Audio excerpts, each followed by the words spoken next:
What's up YouTube, Saf here on Super Saf TV, and in this video I'm going to be comparing the specs and features of the iPhone 6 to the Samsung Galaxy S5. So the iPhone 6 has just been officially announced today, and it came along with the iPhone 6 Plus. So they had two versions here, larger version and this version here as well. But this is going to be the main version, this is going to be the flagship, which is no doubt going to be compared a lot to Samsung's flagship of this year, which is the Samsung Galaxy S5. So what are the key differences between these two devices? Well, do hit that thumbs up button and let's find out. So starting off initially with the size difference, the iPhone 6 does come in smaller, 3.9mm in terms of height, 5.5mm in terms of the width, and it's also 1.2mm thinner. So a smaller device all around, a lot more compact compared to the Samsung Galaxy S5. But that does partly come down to the screen. You've got a 4.7-inch screen on the iPhone 6, whereas you've got a 5.1-inch screen on the Samsung Galaxy S5. Now you've got slight differences in terms of the types of screens as well. You've got an LED backlit IPS display on the iPhone 6. On the Samsung Galaxy S5 you've got a Super AMOLED display. Now both of these are absolutely great, and based on my experience of using previous iPhones and Samsung devices, they are some of the best screens out there. It will come down to personal preference. You're going to be having slight differences between these two, but it will definitely come down to personal preference. Overall, great screens on here. Now in terms of the resolution, the Samsung Galaxy S5 has a full 1080p resolution, so that's 1920 by 1080. It works out to roughly about 431 ppi pixel density. There is also a Quad HD version which has a 2560 by 1440p display, but that is only available to certain markets. The iPhone 6 has a 1334 by 750 resolution.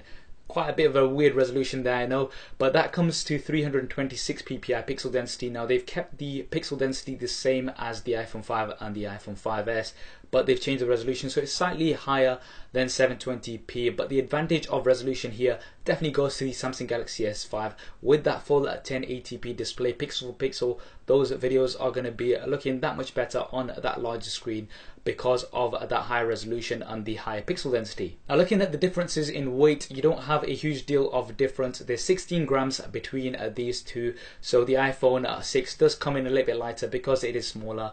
The reason why there's not that much of a big gap between these two is because of the build. The Samsung Galaxy S5 is a plastic build, so it's a perforated back with a dimple soft touch finish, which does feel quite nice in the hand, and it also allows for a removable back, which gives you a removable battery as well as expandable storage, which is an advantage. But the iPhone 6 has that full metal body, so a metal unibody that you've got on the iPhone 6. They've continued this on from previous models, but you've got a slightly different design. It's a curved back, so it should be a little bit more comfortable to hold as well.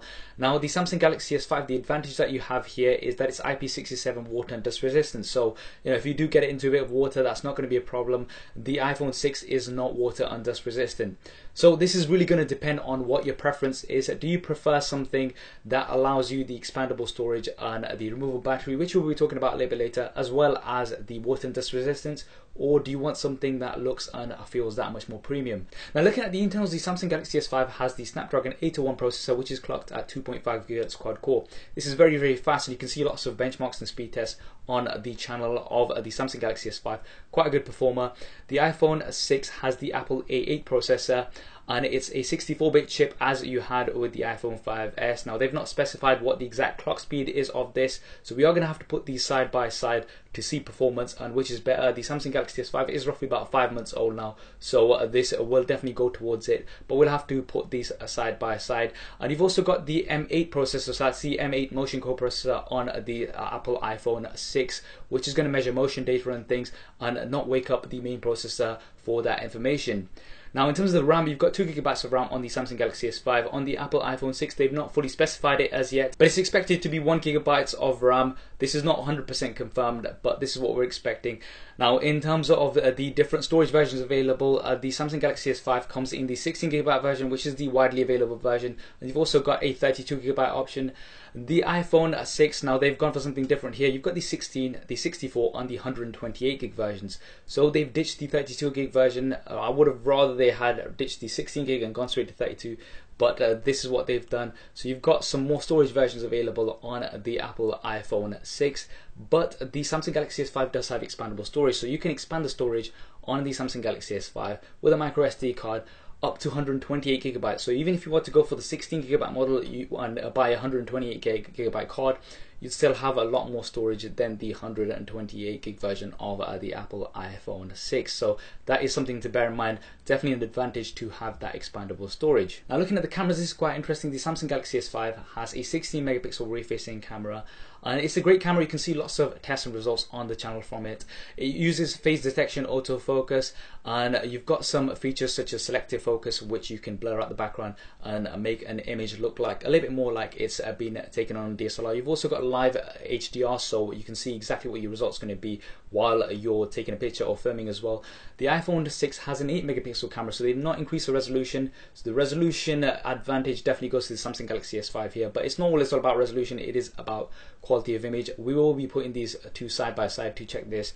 You've also got a True Tone flash here on the iPhone 6, so this is similar to the iPhone 5S.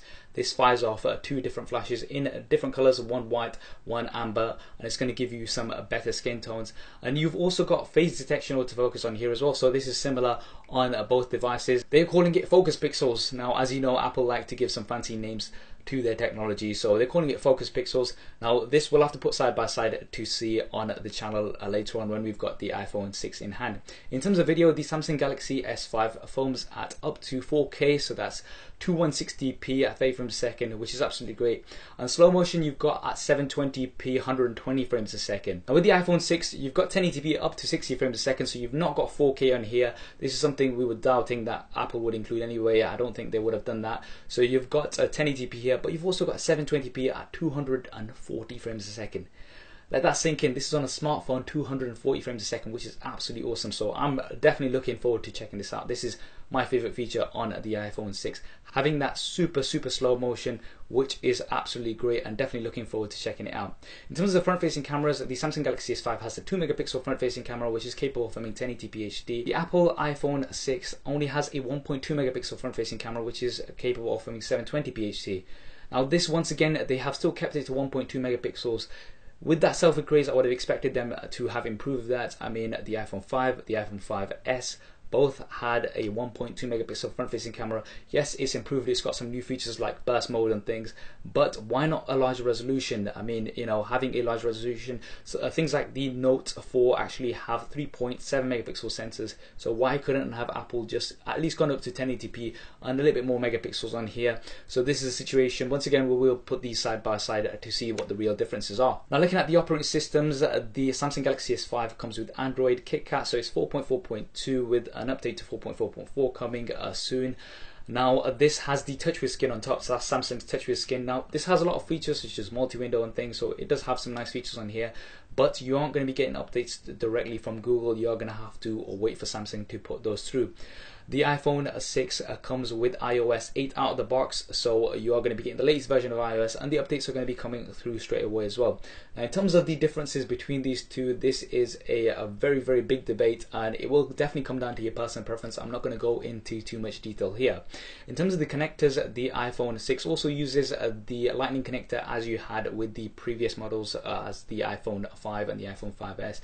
But the Samsung Galaxy S5 has a USB 3 connector, so this is a micro USB 3 connector, so it's definitely more universal, and with USB 3 you are going to be getting some faster speeds from your computer when you're transferring data and things. The Lightning connector has the advantage of having a flippable cable, so you can switch it on either side, but it's definitely a lot more expensive. You're looking at least about 4 times more expensive than a standard micro USB cable. Now in terms of the additional features, the Samsung Galaxy S5 has a fingerprint scanner, so you can swipe to do this. Now this isn't great because you do have to swipe and you have to be in the same angle, you can't do it in any direction or anything like that. You have a heart rate sensor at the back as well, which is useful for your fitness apps and things, and you've also got an IR blaster at the top, which is going to be useful to control your television and other infrared devices. Now with the iPhone 6 you've got Touch ID. Now Touch ID is much better than the fingerprint scanner on the Samsung Galaxy S5. I'll tell you that now from experience of using the iPhone 5S and the Samsung Galaxy S5. With the Touch ID feature you can actually do in any angle, and you just have to touch, you don't have to do no swiping business. So definitely for me the Touch ID definitely gets the edge here in terms of that unlocking feature. But the new thing that Apple have done is now they've got Apple Pay, so you're going to be able to make payments. They've got NFC on here finally, which the Samsung Galaxy S5 has had, as well as the S4. But you're going to be able to make payments much more easily and authorize them with Touch ID, which is absolutely great. Now with the Samsung Galaxy S5, they have integrated this with PayPal and things, but Apple have reached out to many more providers, and you've got things like McDonald's, you've got the Apple stores where you can use it, lots and lots of different stores where you're going to be able to use this, as well as some integration with your credit cards as well. So a key feature here that Apple have definitely been pushing on. Now looking at the batteries, the Samsung Galaxy S5 has a 2800 milliamp battery, which is removable. With the iPhone 6, they've not specified the exact milliamps on the battery. Now this is expected to be roughly about 1800 milliamps. We're gonna have to wait till people actually open these up because Apple does not disclose this information. The other thing is with the battery of the iPhone 6 is that it's not removable, so the advantage of a larger battery goes to the Samsung Galaxy S5, as well as the fact that you can remove it, you can charge it separately, you can have a spare as well, which gives you an advantage. In terms of the usability, we are going to have to put these side by side and see which one performs better throughout the day in terms of battery performance. Now finally, looking at the price, the Samsung Galaxy S5 right now you can pick it up for roughly between £400 to £450 in the UK, or around about $550 in the US. So the price has definitely come down quite a bit since when it was released. The iPhone 6, because it's just going to be releasing, you can pick it up for the comparable model, the 16GB model. You're looking at £539 in the UK or $649 in the US, and as you get the larger storage versions, this is how it goes. So the Samsung Galaxy S5 is definitely going to be considerably cheaper compared to the iPhone 6. Now this does partly come down to the fact that it's been out for some time. The price may further drop now that we've got the competition from the iPhone 6 as well. So there we have it, the iPhone 6 versus the Samsung Galaxy S5. The two giants, Samsung and Apple, go head to head once again. Yes, the Samsung Galaxy S5 is a few months old, but it's definitely still their flagship that they're going to be running with up until next year. So it's really going to come down to your personal preference. I think both of these devices offer some advantages and disadvantages. Nice to see that Apple now have a larger screen with the iPhone 6, and you've also got the iPhone 6 Plus, which has an even larger screen. So now they're definitely going to be competing more on the level with Android devices, whereas before you definitely had the smaller one. What do you think of the iPhone 6? How do you think it compares to the Samsung Galaxy S5, and which one would you prefer? Do drop me a comment below and let me know your thoughts. I hope you enjoyed this video and found it useful. If you did, as always, please do hit that thumbs up button for me. It really does help me out. And why not subscribe to the channel? I've got plenty more content coming up on here. Thanks for watching. This is Saf on Super Saf TV. I'll see you next time. If you want to see more regular videos like this one, then be sure to hit the subscribe button, which will be below. If you're on a mobile device, it may be somewhere else. If you want to see my previous related video, then hit the link right here.